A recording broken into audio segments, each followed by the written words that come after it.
What's up, guys? Your host and humble narrator, Buck Johnson here, and you might notice this recording sounds different than the usual podcast, and that is because I'm sitting outside here in Lockhart, Texas, recording this ad into my iPhone.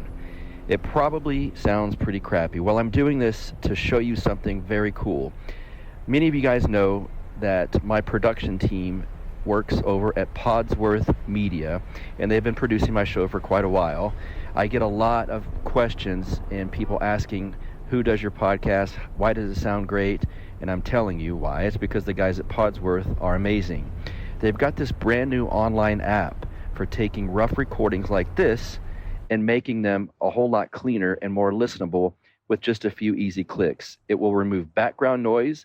It reduces plosives. It fixes clipping, which is distortion from recording with the gain up too high. Clipping, which is distortion from recording with the gain up too high, which I can promise you I've done many times. And they fixed this for me. It removes clicks and pops. And then also levels out the dialogue. So there's no crazy where the guest sounds too loud or the interviewer sounds too quiet. Here's what you guys can do. All of y'all that are interested in recording podcasts or audiobooks or anything, if you're a pastor and you want your sermon recorded, whatever the case may be, go to podsworth.com and click Get Started. You drag and drop your audio files or click to open your file manager. This also works on your smartphone's web browser. You customize your settings that you want, but the default works fine on most podcast recordings. Then enter code BUCK50. BUCK50 for 50% off of your first order. You don't need an account, just an email address and payment. And you'll get a download link in your email for your cleaned up files. How cool is this? The guys at Podsworth run everything they do through this app before they do anything else to it. So all of my recordings go through this app that we're talking about. It works great. Like I said, any spoken word recordings, obviously for podcasts, YouTube videos, sermons, audiobooks, whatever. It will make awful recordings sound listenable and much more professional. So, like I said, go to podsworth.com and click Get Started. You can use promo code BUCK50, BUCK50, for 50% off of your first order. You can use promo code BUCK50, BUCK50, for 50% off of your first order. Let's get it. You are now listening to the Counterflow Podcast, a place for dissonant voices and unapproved opinions. You get split in half, like on the hologram graph, but I am the center inside the placenta of math. You clash with cyanide gas and die fast. Rhythmical equivalent of solids, liquid and gas. We smash your sinus with the power of Lord Titus, but I am the virus inside of the iris of Cyrus. Here is your host and humble narrator, Buck Johnson. What's up, you guys? Welcome back once again to the Counterflow Podcast. As always, I am your host and humble narrator, Buck Johnson. Great to have you back with me here this week. And I appreciate the good feedback from my episode last week with our pal and friend of the show, Tho Bishop. And we have a great guest on the show. I think we decided it's her fifth time on this show. The beautiful and articulate Julie Mastrini is back with us, and we're going to break down several articles and an actual video audio news piece on the bias within them. And you say, well, of course they have bias, duh. It might sound elementary or novice or something like that, but I can tell you, as director of media bias ratings over at AllSides.com, Julie does this much, much better than anyone I've ever heard. I'm in these circles where I guess I have to discern a lot of this stuff to get information out to you guys. So I thought, I can do this. And then I start speaking with Julie, and it's like, wow, I thought I could until I speak with her, and she knows so much more. Her depth of knowledge on this issue is quite impressive. So we're going to dwell down deep on it, and it's very, very good. It's going to help you guys discern through propaganda. She has to do this for a living. I told her this would really frustrate me, and she does it all of the time. She's tasked at times with training journalists on not being biased, and the questions that they give her and the confusion they show at times is scarier than you might think. Let's put it that way. But let's get into this. She is first and foremost an Orthodox Christian. She's director, like I said, of media bias ratings at AllSides.com. She is one half of the Mystic Sisters podcast, which would make her one half of the Mystic Sisters, the beautiful twins, Julie and Amy Mastrini. Julie Mastrini, welcome back. This is number 4, maybe? Welcome back to the show. 4? Yeah. 4. Yeah. Yep. Second one-on-one, and then 2 with other people. Yeah. Joseph and Amy. Oh, no. And Matt. It's number 5. Well done. All right. Well, I still have to ask you to give my audience an intro, because there's always new people, and people have sometimes short-term memory. So maybe they're thinking, what does this girl do? I can't remember. So for the purposes, obviously, you know what we're going to talk about in this episode, and what you do for a living is very pertinent to that. So just give them any intro you'd like. Okay. My name is Julie. I'm a writer. I've written for numerous publications, EV Magazine, The Federalist, The Epoch Times. But my primary writing is through AllSides, where I'm the director of media bias ratings. And I write a lot about media bias, and I train other people on how to see media bias. And I even consult with newsroom editors and journalists and the people who head up the standards departments at various newsrooms to help them mitigate bias in their journalism. That's my main thing. I also have a podcast with my twin sister. There you go. Yeah. Sisters. And we talk about culture and politics and art and all kinds of fun things on there. And we write on Substack as well. So, yeah. We can plug up front so I don't forget at the end. Is there a website for the Mystic Sisters, the Substack and or the I guess if it's a podcast, we all know how to find podcasts. At least everyone listening to this does, I would imagine. Yeah, it's mysticsisters.substack.com.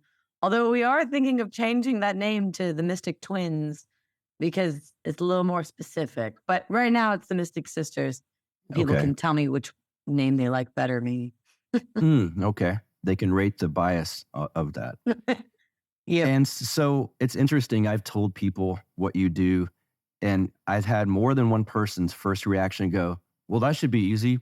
The media's biased. I'm done. And it's like, well, there's a lot more. And I will say this too. I think of myself like I'm in these circles that we run in, and obviously the establishment narrative is something on a weekly basis that I try to break through in different ways. But not until I have been speaking with you about some of these articles we'll talk about on the phone or whatever. And it's like, oh my God, you're at a whole different level of seeing this stuff. I thought I could see through some of it. And you're like, well, did you catch this? And it's like, no, I did not. So I guess first, allsides.com, I think it's kind of an interesting story on how it came about. What was your initial interest in doing something like that? Well, I used to be very much on the left politically, like all through college. And I even gave my story on this podcast. And when I had that sort of transformation, a big part of it was getting outside of my bubble and reading different types of media, different perspectives. I was always just reading stuff that was reinforcing my existing beliefs. And once I started to broaden my reading, I started to realize that there were intelligent thinkers on the right, or even not on the right, whatever, just outside of my left-wing bubble. And I started to I also was watching things happen in the culture that were waking me up more to the issue of how biased the media is. The way they would treat certain stories was often really unfair, or it would omit details that would actually paint a different view. So they were omitting details or playing up certain angles that would spin a narrative that would give you a really biased view of the issue. And I can think of numerous examples that were going on at that time. And I just got upset about that. And I was upset that the media isn't always being truthful and that they're misleading people. And I really wanted to work on the issue of media bias. And I didn't even know if anybody was working on this issue. Like, it was a whole thing I had woken up to. And I was like, is anybody out there even like working on this or talking about it? And then when I found AllSides, it was like, that's it. That's what I want to do. And then it's really evolved since then, because when I first started there, I was, helping to rate media bias. We have certain processes that we use. And I was writing about media bias, writing blog posts, like analyzing certain articles or narratives or whatever it is, and helping people to kind of see how the narratives are being crafted or information was being manipulated to craft a certain narrative. And then some newsrooms started to take notice and they were like, can you help us? We don't want to be seen as biased. Can you, review us for bias, audit us for bias? And that's a lot of what I'm doing now. So I think that surprised me when you started mentioning that to me, because a lot of us think there's no way news agencies want to not be biased, because I think part of it's because the big ones that we all know are. And I should also point out a misconception I had early on when we were talking about this. You're largely rating print news, correct? Not because I always thought, well, you're going to rate CNN, Fox News, and because I think of a TV news, but it's print, yes? Well, actually, we're rating online digital news, which is different than print. And then lately, though, we do have some clients that ask us to rate what they call their linear content. So that's their, it's not cable news. I'm not actually sure like how you access it, but it is like TV news. Local news. I know it. Yeah. So the way we have it in around my area, if there's say Time Warner Cable is over Austin, Texas, and there's a I still remember it, weather on the 8s every hour. There's a Time Warner news channel for that cable company or something like that. It almost seemed it was always a little bit lower budget than say like, I don't know, Fox or something. But I think is that what it is? Yeah, we're not rating the big, Fox News, CNN, like the big thing. We might one day, but right now we're a small team. So it's just been online digital news. And now for some organizations, we do rate their TV news. And if you look at like, I created the media bias chart. Yes. That has been shared a lot. All those ratings on there are for online digital news. Some people used to get mad at us because NPR was in the center. And that was back when I never really thought they were center, but a lot of people saw them as more center back then. But like the radio programs on NPR were never center. They were always on the left. Now we have NPR rated on the left because we have enough like data from enough. The way that our ratings work is that we get the input of people across the political spectrum and kind of give like an aggregate bias rating. Mm-hmm. So like if you're on the left or right, there might be some bias ratings we have that you like personally disagree with. Mm-hmm. And that's fine. We're trying to make it that like one person is not the authority on bias, but we're aggregating views from Americans across the political spectrum, which I think is fair. Yeah, including one person being you, because there's probably some that you see and you're like, I've personally always put this over here, but this is how the system works. And right. And we account for that. And it's really about averages. It's not a popularity contest either. Like we have a system for doing this and for like aggregating the data that we get and coming up with a sort of weighted average. And it can get kind of complicated. But the kind of fun part is looking at these news articles and then seeing if they're biased and how does that bias manifest. And I also have a lot of fun training people on how to see this stuff. Yes. And I've gotten into some pretty intense conversations with newsroom editors about whether or not a certain word choice is biased and why. And sometimes they really disagree. And, we'll have to explain, well, conservatives see that as a biased term because of XYZ. That's usually how the conversations go. We're not usually convincing right-leaning reporters that they need to stop using a word because the left doesn't like it. It's usually the other way. Most journalists are liberal. That's just factual. Mm-hmm.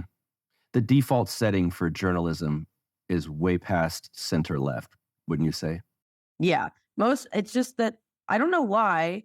It'd be interesting to look into this, but people who are on the left just tend to gravitate towards that profession. Mm-hmm. Or maybe there is something about like the universities molding people into having left-wing views. So if you go to school for journalism, you're also surrounded by left-wing views. Yeah. It's hard to pin down what it is, but in the past, or, I went to university and studied communications and journalism, and we were really taught the traditional standards, which is that the journalist is the third party neutral observer, and they are simply relaying information. So the journalist should never, as I was taught journalism, should never give away their own view. Yeah. And now some of that's like, that's a tough task. That's that's the standard. It's like the same with Christianity. Here's the bar. You're going to not hit it, but like, here's the standard, the ideal, right? And journalism has that too. It's like we have the ideals of what like good journalism looks like, how it should operate and how it should be. But what's happening in the industry is that those traditional standards, they've eroded. Often you'll hear journalists like actually saying things like objectivity isn't possible and we should just get rid of that word. We shouldn't even try for that. I was on a panel with a couple of journalists a few years ago where they were saying that. And so the thinking in the industry has really changed, and they know a lot of them are no longer even striving for those traditional values. And then another issue that's happening is often the way they write is very biased, but they think they're being objective. Yes. So kind of two things going on. Either they think we need to get rid of objectivity and the purpose of journalism is to like advocate for marginalized voices or like to be an advocate for social change. Save the world. Yeah. Yeah. That's a very new way of thinking about journalism where everyone's an advocate. And that's antithetical to traditional journalism, being an advocate. Advocacy is PR. Journalism is the neutral third-party observer. So you have that going on. And then you also have the journalists who swear up and down they're being objective by inserting like clues as to what they think about a piece of legislation, which maybe brings us to that AP article we were talking about earlier. Yeah. And I want to, you touched upon something that I want you to dig a little deeper into because we've spoken about it offline. The little terms and buzz phrases that some journalists don't even realize, like, dude, this is so biased. You can't even present it in this way. And they're like, well, this is how you present things. Like, can you give the audience some of those little buzz phrases that are on trend now, as they say? Yeah, a lot of what we're seeing now. Well, okay, I'll give an example from like 2020. We kept seeing baseless claim. Trump made a baseless claim. CNN in particular used that term so many times. Baseless claim. What's the problem with the term baseless claim? Well, obviously, if someone's making a claim, they think there's a basis for it, right? Like, people don't typically make claims that they feel have no basis, right? That's just like what a claim is. It's a belief, it's a perspective, whatever. So for a journalist to say that a claim is baseless is for the journalist to be imparting their subjective judgment upon the claim being made. Now, obviously, if I were to say like, the sky is green, maybe you could say that's a baseless claim. But the journalists were using this term around issues that were highly contended, and that they would use it when it was something that is like in the public discourse being debated, like something that's not settled that journalists really shouldn't be imparting their opinion upon. So that was one example, and especially around Trump. And then what's happening now is we're seeing a lot of this around issues like LGBT issues or like transgender issues where journalists will say that there's anti-LGBTQ legislation going on in red states or bills like targeting transgender rights, things like that. And the problem with framing things that way is that, like, if you say a bill is targeting transgender rights, then you're saying that whatever's being banned is a right. Right. But that's actually what's being contested by the public, is that we're saying, is it your right as a like male to female trans person to use the woman's bathroom? Like society doesn't agree that that's a right. So whenever a state bans it and then the media says they've targeted transgender rights, that means the journalist thinks that's a right. And so the journalist is revealing their bias. So that's a really good example. And then, we see other things where they'll like add a qualifier to something like, well, actually what I just said was them adding a qualifier. Like, if you say it's anti-LGBT legislation, we were talking recently about this Associated Press article where the Oklahoma governor signed an executive order that clearly defined the words female and male to correspond with your sex, right? Mm-hmm. And AP said there were like a couple ways they described this where they were kind of conceding language that the left uses instead of being objective. And so they said, oh, the order requires state agencies to define the words male and female to correspond with a person's sex assigned at birth. Assigned at birth, obviously, is something that conservatives disagree with because they say sex is observed, not assigned. Yeah. But AP has actually directed all of their journalists to use certain language around transgender issues that we've analyzed and that is like very left-leaning. But one of the things that they did as well is they said that the anti-trans group Independent Woman's Voice was involved in the crafting of this order. And one of the comms director for that group was very upset because, you're essentially smearing the organization as anti-trans, right? So most people are going to see that qualifier and decide that this group is like bad or against certain people or whatever it may be. And maybe it's your opinion that that is the case. Fine. But the journalist should not be inserting that because it's subjective. Like the matter of debate. And whenever journalists say things like it's anti-trans legislation or an anti-LGBT bill, that same legislation is being passed because somebody thinks it's a pro-family bill or a pro-woman bill. So it's always this other side. So it's actually appalling to me that this is like getting through editorial teams and that editors are allowing journalists to like qualify legislation with a subjective adjective. It's probably like the worst and most obvious type of bias that we see. What's another kind? This is also fascinating to me. You've spoken to me and said there's something about like hiding the real truth in the last paragraph or something like that. I forgot what you call that, like bias by placement or something. Yeah, that's right. So yeah, and they'll do this with like who they quote. So they'll do it with information or who they've quoted. So sometimes they'll quote one side like throughout most of the article, and then at the very end they'll add someone on the other side, right? Or they'll do it with information as well.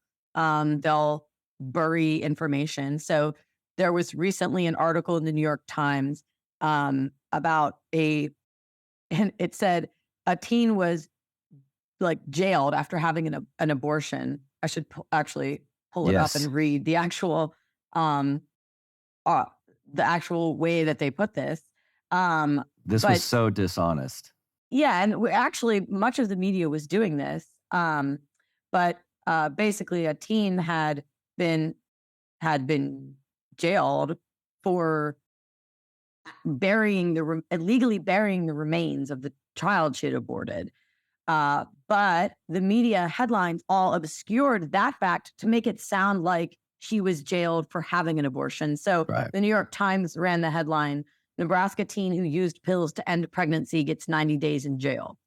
So this is what's crazy is that's a factual headline. Yes. She did use pills to end her pregnancy, but it makes it sound like that's why she was jailed. Yes. And actually she was jailed for how she handled the remains.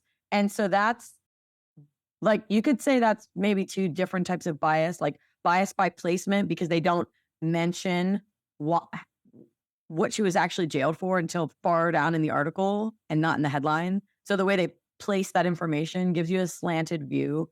And then slant is when you like play up a certain piece of information and play down a certain information. All these types of bias are sort of related. But that was a really good, that was a, well, I don't say good example, but it was a egregious example. Michael Malice calls it the media can be factual but not truthful.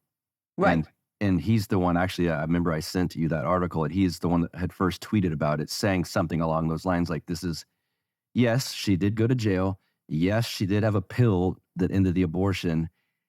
That's not truthful, though. That's factual. The truth was buried way down in a lot of people, as you know, I know, and I'm guilty of this. I'm not targeting others, but you see a headline and you kind of just, oh, did you hear so-and-so did? It's like, well, did you read that? Yeah, I read a headline. And I didn't read to paragraph number 9 where the actual truth is buried. Right. And so that's how you shape narratives. And And that also goes along with the fact that after Roe v. Wade was overturned, the left was very loud about saying now women are going to be jailed for having abortions, and they're concerned about that. So then this story was slanted to play into that narrative. So there's probably many people out there who saw, and I compiled headlines from, 10 media outlets or more that took this same approach in their headline where they obscured the reality and made it seem like she was being jailed over having an abortion. There's people who probably just like read the headlines. Most people don't read deep, like you said, and that's probably what they think. So then it fuels this narrative. And we just see this type of stuff all the time. When you've told me about some sessions where you do training of journalists, and we don't have to, I don't want to name names of agencies or if you don't want to or whatever, but some of the stuff when you're trying to explain objective things that they need to kind of follow or whatnot, they're like, well, I can't say that. That's giving the enemy a platform or that kind of thing. Can you talk about that? Yeah, there's been, I think Pew Research data that they polled the American public and journalists, and they said, does every side of an issue deserve equal coverage? And Americans, like over 70% are like, yes. And only like 44% of journalists say yes. They're like, no, every side doesn't deserve equal coverage. So there's definitely something that goes on in the media where journalists are always going to have to they're finite beings. There's finite space on a page and in an article and all that. You're always going to have to make subjective decisions about what to include and not include. But like, for example, there were some journalists that I was speaking to about the transgender issue, and they were saying like, oh, there's like so many bills going through red states to limit transgender rights, and we have to report on that because it's such a big phenomenon. And I was saying, well, if you want to be balanced, you could also run some articles on like detransitioners, like people who have undergone because a lot of these bills are to ban medical treatments that for transgender individuals, and at least for minors. And I said, well, you could run some articles about detransitioners, like people who've undergone these treatments who have then said, that was too far, I regret it, whatever. Then you're getting the other perspective in there. Then you're getting some context as to why these bills are happening, and those voices are apparent. And they said, well, that's such a small percentage of the population. Why would we talk about them? And so it's weird because before that, I was only ever hearing about how the role of journalism is to elevate marginalized voices and to like advocate for the marginalized. So then it's like, okay, so which marginalized groups do we want to focus on? And then that becomes an issue of political alignment, where you want to focus on certain voices and not others, and then that reveals your bias. It's hard for journalists to be down the middle, but they really do have to look in the mirror and like be honest and show all sides of an issue. Because if you only hear about a lot of these media outlets, if you just read about this legislation that's going through red states to like, make it so that transgender medical treatments are not allowed for children, or banning transgender individuals in women's sports, things like that, you'd never understand why people want these laws passed, because you are only getting voices against it. So, and it's just interesting, like which marginalized voices are focused on and which aren't, because I'm sure that people who have detransitioned feel that their voices are marginalized. Yes. Yeah. Right. Many of us are concerned about finding a safe place to live in the world, legally eliminating our tax bills so that we're not funding a war, especially a war that is closing down our church, to say the least, how awful that is. Well, Mikkel Thorup, host of the Expat Money Show podcast, is hosting a free online event at expatmoneysummit.com.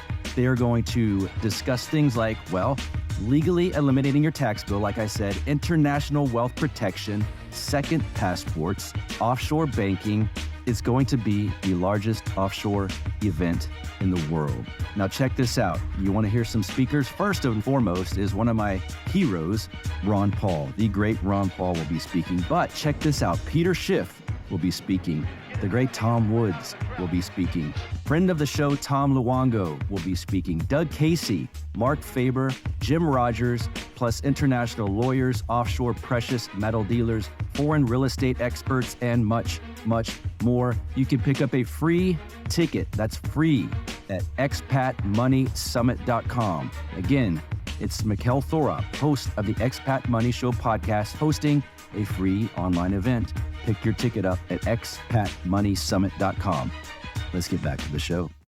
And well, there's an inversion of sorts happening because they are painting the people that are for these laws banning the operations and whatnot for kids as hateful. The people that want that banned think the people that want the operations are hateful. And they're banning this out of love for humans and for children. But they're being painted as like, oh, what a bunch of bigots. And it's like, no, it's not that. It's the opposite of that. That's an interesting way to invert it. Right. And and you don't get the, like, that's the other thing is like, the left and the left media use the term anti-LGBT really broadly to refer to any legislation that's perceived as like limiting the rights or freedoms of LGBT people. But the right is, for some of this legislation, they're saying like, when you use that term, you're making it sound like we are against people. Right. We're not. We actually want what's good for people. Yes. And therefore, we don't want doctors to be allowed to do this to you because we love you and we think that's wrong. So, and there's obviously, there can be all this debate about what it means, what constitutes harm versus care is the whole debate. But you don't understand this from reading the news about these issues, because those voices who are saying this is actually harmful and here's my thinking as to why aren't being included. And then journalists are inserting subjective qualifiers that just make the reader think that there's no reason for this legislation except for hate or oppression or whatever it may be. Do you ever, I don't know, this might not be as your job qualification or description or whatever. Do you ever wonder, are some of these journalists doing this on purpose for nefarious reasons, or are they just swimming in the waters that they don't understand even what's outside of the waters? I think it's the latter, because when I was on the left, I just didn't understand the other side. Okay. And I thought that, and I just thought they were bigoted and hateful. And like, I didn't understand that thinking, like the logic on the other side, until I started to like get out of my bubble and actually read and listen to people on the other side and what their perspectives are. So there's like we say that like when people are like in a bubble, they're confidently ignorant. So they just like think they're right. And yeah, so that's something we point out a lot at AllSides, is that when you're in a bubble, you become confidently ignorant. And if you can't make the argument from the other side, then you don't actually know the issue. Yes. But I've spoken to people who think it's absolutely nefarious, people that they know exactly what they're doing and they don't care.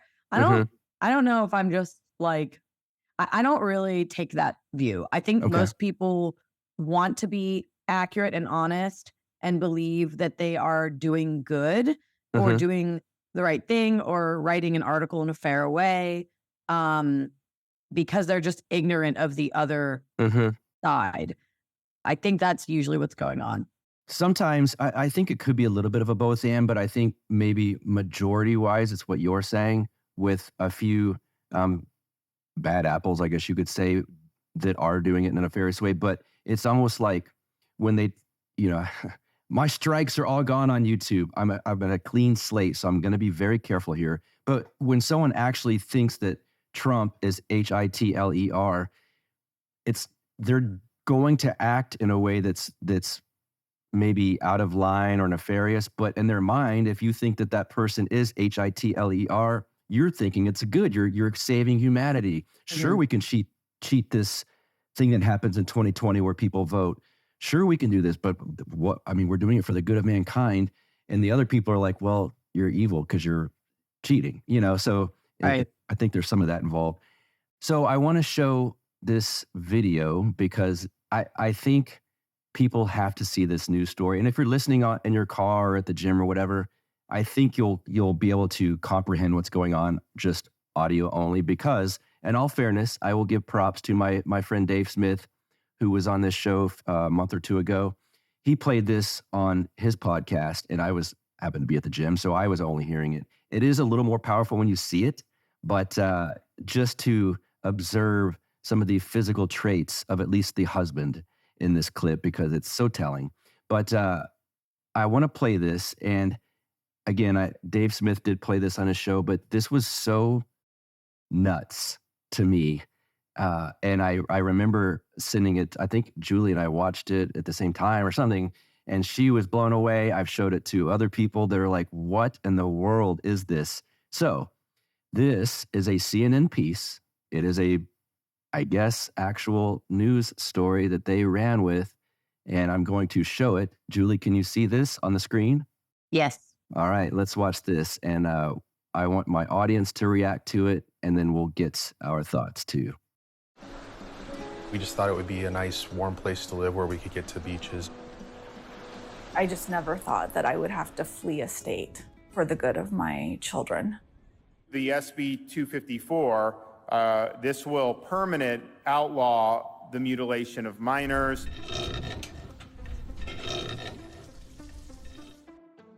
I remember Tori coming to me one time and in tears, which she doesn't normally do. And I asked her what was wrong, and she said DeSantis. And like the fact that a governor would be making my kid cry, that's a messed up government. We're absolutely moving because of the political climate and the laws in Florida. We didn't want to move. When the Florida Board of Medicine started meeting, and we realized that they were going to ban gender-affirming care for our kids, that we might need to leave because that is life-saving, essential medicine and treatment for our daughter. I was very relieved when we decided to leave. I had never really heard that much about trans people, and until I was like 11 or 12, I didn't even know trans people existed. So I was just used to being uncomfortable. I started hormone blockers pretty soon after that. Yeah, I mean, there was times before she started getting hormones and stuff that she was suicidal, but after she transitioned, she was much more outgoing, much more like comfortable with herself. Okay, careful. We are seeing many families that are leaving. I really think if you were to ask a member of a trans family, they would tell you they go to bed at night dreaming of how to get out of the state. So that's the dining room right here, and then this is the living room. My hope for the McKee family is they are able to find a community that embraces them. We're lucky that we're able to get out, we're able to afford to leave. A lot of people can't, or it's going to be very difficult. I feel really bad for the people that have to stay here. It's been difficult to access my hormones. I'm not honestly sure how I would continue to access care. Even if I wasn't trans, I wouldn't be comfortable here. It's just not a safe environment for queer people in general. I do fear for my daughter's safety, and just the fact that somebody might want to hurt her just for her being her, for her existence, is scary. I worry about her every time she goes out. I'll miss the wide open view. Yeah, sunsets are great from here. No. I'm looking forward to just being in a place where I don't feel under attack, where I don't feel oppressed. It's just so sad that our country and our society are in this place of denigrating people like that and making them feel like they have no place. It's just hard to start over all over again.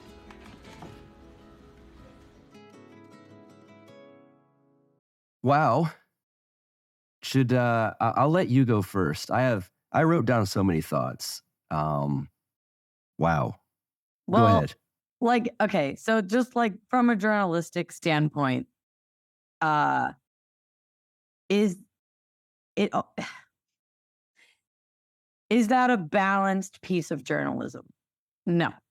Let me interrupt real quick. Just for my audience, I know some of them have some conspiratorial mindset like I do, for the purposes of this discussion, we will pretend that those were real people, not actors, portraying a completely fabricated story just to get this point of view out there.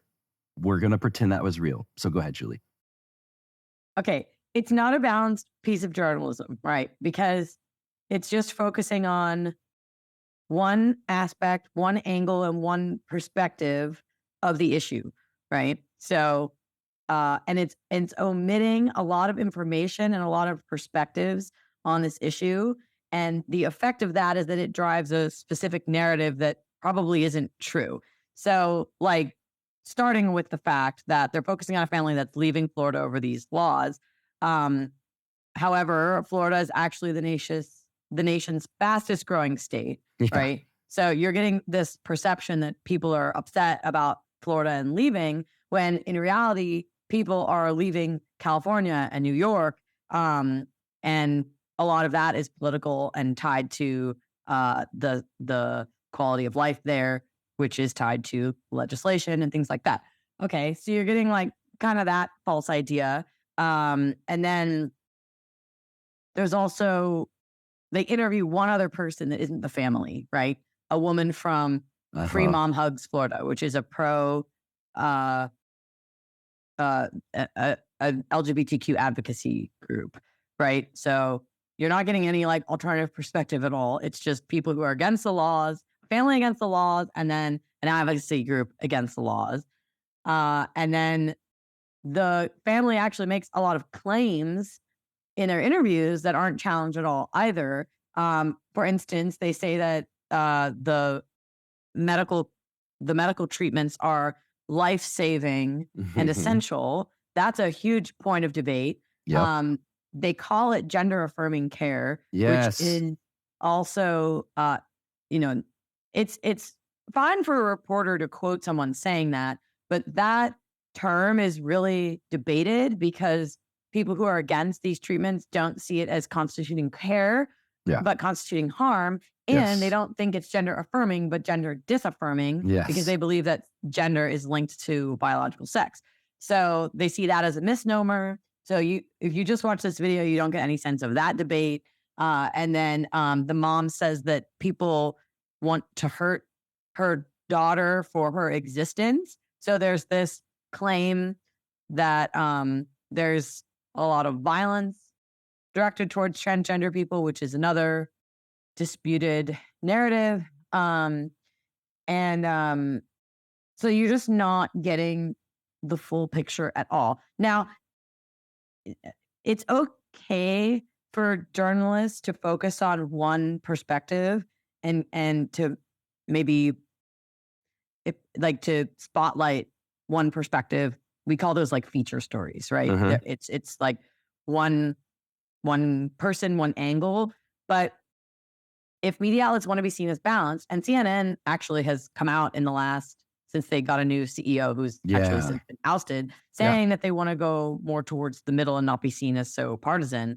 So if they don't want to be seen as partisan, you can't just publish this. Maybe you publish this, but then the next video is about people who are in favor of the laws and think it's a good thing. Or maybe the next video is a detransitioner who thinks those medical treatments go too far and are glad that they're being outlawed because those voices exist too. So that would be how you would truly balance your news coverage. Or maybe a story that features the millions of people that have moved to California. I mean, from California and New York to Florida, which everyone sees with their own eyes, and everyone call U-Haul and do a story on how there were no U-Hauls available in California because everyone was driving away from California in them. Something that we all know is a fact. Everyone knows that so many people went to Florida, and here's CNN saying, well, people are leaving Florida. Yeah. And I saw a similar article that was driving that same narrative in another local Tampa news outlet where the headline was, new state laws have teachers stressed over school year. Yes, let's talk about that. Yeah. And so it says, this school year, 6 laws that some say are anti-LGBTQ will go into effect. And then it says that there was a Merrimack College teacher survey and that more than a third of K through 12 teachers say they're planning to quit within the next 2 years. Quote, because of a variety of reasons, including pay, but also over concerns of these new laws. And now, if you just read this article, you would be like, oh, like teachers don't like these new laws. They're talking about the Parental Rights and Education Act, which critics call the Don't Say Gay law, which bans discussion about gender identity and sexuality in, I thought it was K through third, but this article says it's all grades. So I don't know if I think they must have expanded it. But so the narrative being driven here is that teachers might be leaving the profession in Florida because of these laws, right? And it says more than a third of teachers say they're planning to quit, right? Okay, so I was reviewing this article for bias, and I thought, and it said teachers say they're planning to quit over this law. And I said, well, but what they didn't tell me is the exact question that was asked in the poll, or in the survey. Like, did the survey actually say, are you planning to quit because of the Parental Rights and Education Act? So I went and looked up the survey to see what was asked. And I found coverage from a different news outlet, which had a totally different headline and said, teacher job satisfaction rebounds from last year's low. So actually, more teachers are satisfied this year than last, but the framing of the first article that I read makes it seem like it's all getting worse, when actually the survey found that more teachers are satisfied. 2/3 say they're satisfied, which is up from 56% last year. And then also less teachers this year say they're going to quit. So the whole opposite. Yeah. So the article that I read was totally spun to, it was slanted and spun to play up teacher dissatisfaction, which is there. That's factual that some teachers are dissatisfied and some want to quit, but doesn't give you the context of the fact that more are satisfied now, and never clearly tells you what the survey question asked about that particular law. Yet the journalist is saying that they want to quit over that law, and it's just not clearly substantiated. Yeah. But if you didn't dig into that, and which most people don't. When you told me, oh, I went to this, you went to the survey that asked them these questions. No one does that. And that's why the depth of your knowledge in this stuff is impressive. But there is also a weird twist of irony. It's almost like they're so sure of themselves, the people that present these biased narratives, that it's like an arrogance.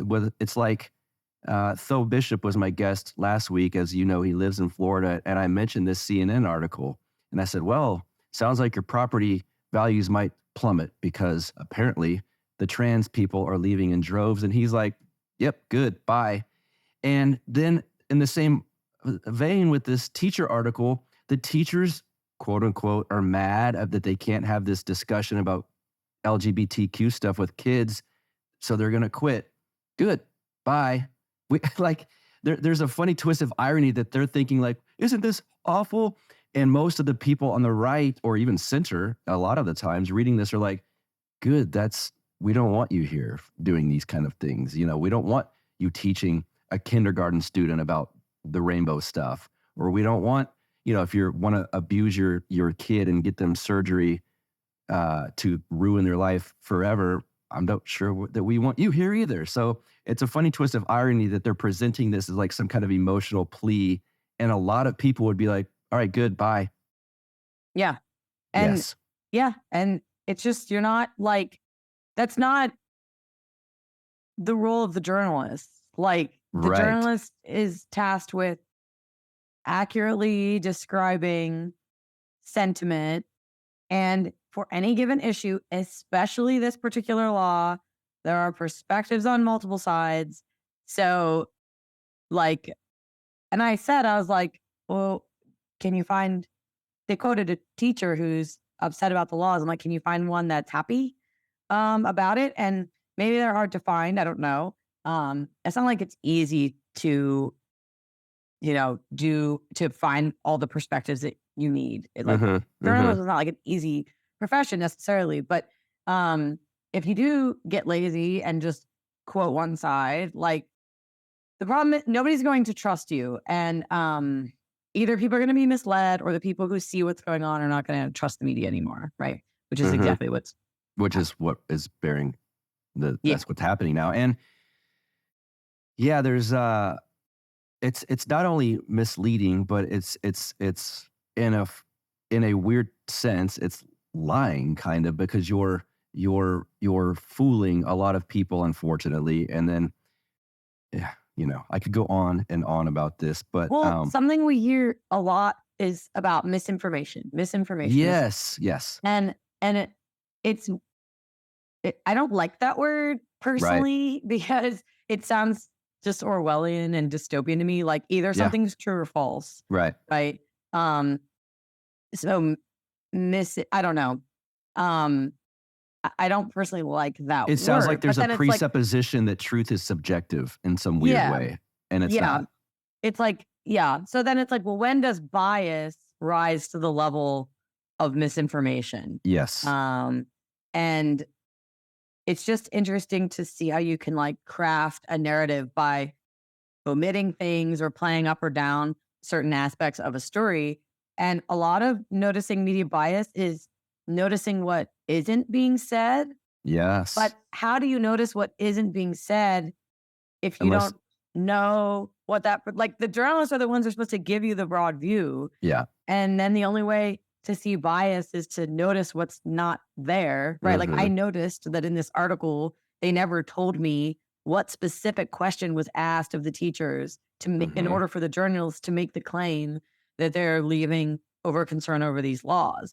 But if you don't notice that, then you just absorb it, right? And then you get to this level where like, when is heavily biased news propaganda? When is it misinformation? When is it lying? Like those are all the lines there are like difficult.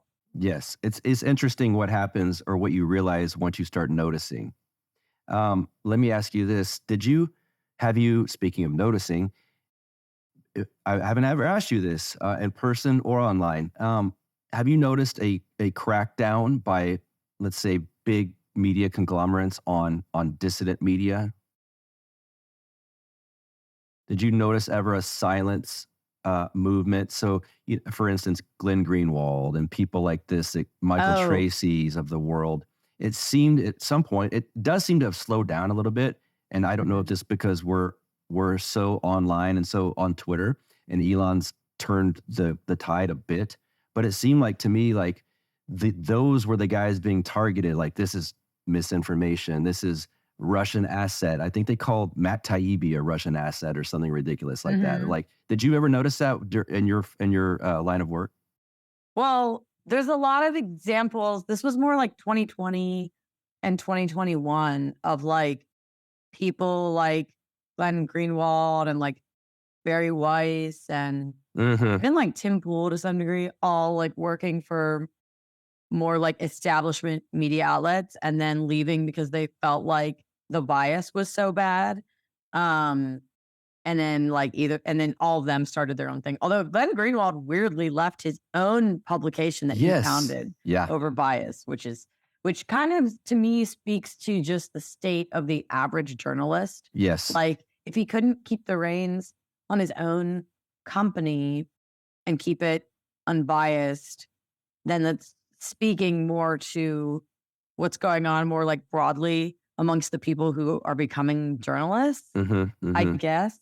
I thought the same thing when that happened. I was like, that's his company. How do you leave it because of they're against you or something? It's almost like the soldiers took over the control or something.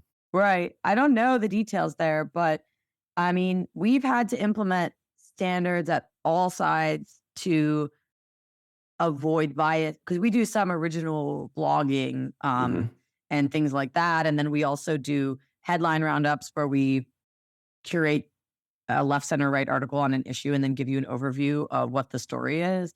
And we've had to come up with standards for being as neutral as possible, and what word choices to avoid, and like how do we describe certain issues, and also have implemented a an editorial system where we have somebody from the left and right review every piece, so that if some writer is being unfair to one side and they themselves are on the left or right, the person of the opposite bias will be like, hey, you really can't describe this bill this way. That's not how people on my side would describe, right? So we're like trying to create like safeguards against this really, against the bias that just, it's just like hard for, it seems like it's just hard for writers to not like express their disdain for their political opponents and have that like seep into their writing. Yeah.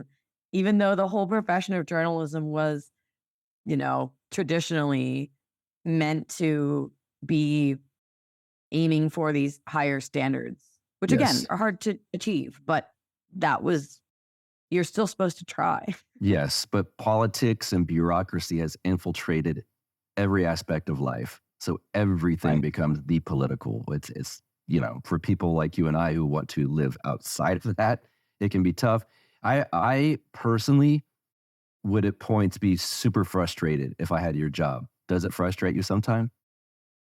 Yes, sometimes, because, well, it's frustrating just to see the bias play out. And it feels like the only thing you can do is like make it transparent, right? Like when we see bias in the press, we like write a blog and point it out, right?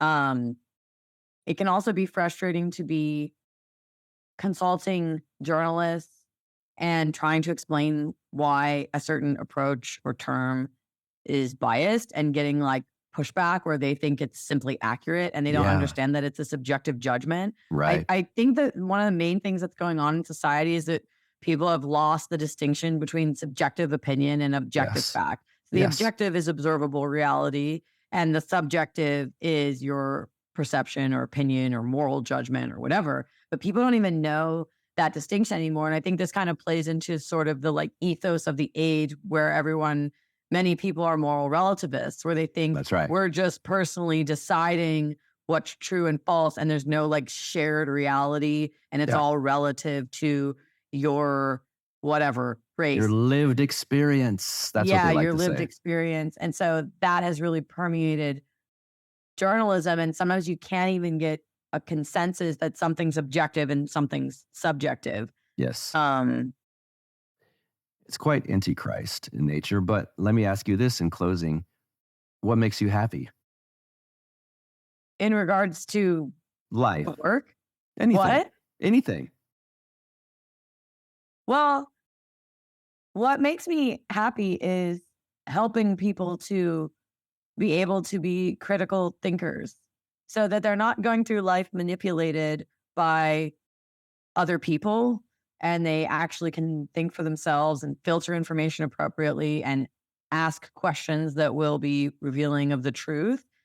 That makes me happy because I respect people and I believe that you can trust people and that you don't need to be issuing propaganda or manipulating them and that there's value in just being truthful or even in being a good journalist, being as objective as possible and letting the reader make their own judgment and decide for themselves. Like I think a lot of the problem is that journalists don't trust their audience. So they think they have to sway them. Yes. Like, oh, if I don't call this bill, if I don't call this claim baseless, they won't figure it out. So I better just tell them. It's like, just tell them what the claim was, tell them what the facts are, let them decide if that claim has any basis or not. That's a feature of left-wing thinking is the elitism aspect of, well, I got to help them out. They're dumb. Yeah. It's like, you want to have a high view of your fellow man, right? And have faith in them, in their ability to logic and reason. And I get why that's hard sometimes. I totally get it. Yeah, we can open Twitter and start going, oh my God. But I get the human instinct to want to propagandize to people because you have this lack of faith and think that people aren't going to make the right choice or are going to disagree with you. And so you want to hide information from them or manipulate information to get them on your side, but it's just dishonest. And it's not what the profession of journalism is about. It's not what it has ever been about. And there's real value in those traditional values around this profession. Yes. And something else that makes me happy is knowing that there are newsrooms that actually care about this. And we when I first started doing this and writing about bias, I was like, it'd be so great if newsrooms cared about this and wanted help analyzing their bias and wanted to consult with us about how to be more objective and neutral.